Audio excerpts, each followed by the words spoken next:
Bangladesh power development board বা BPDB যেটাকে বলা হয়, সেই পিডিবির ২৪-২৫ অর্থবছরে লোকসান বেড়েছে ৯৪%। যদি আমরা কোটিতে হিসাব করি, সেখানে সরকার প্রায় ৩৯,০০০ কোটি টাকা ভর্তুকি দেওয়ার পরেও ১৭,০০০ কোটি টাকার উপরে লোকসান হয়েছে। ৩৯,০০০ কোটি টাকা ভর্তুকি দেওয়ার পরেও ১৭,০০০ কোটি টাকা লোকসান, মানে শুধু পিডিবিতে গত এক বছরে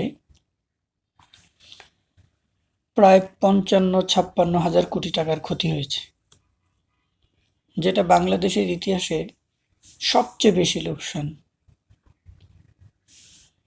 সিস্টেম লসের নামে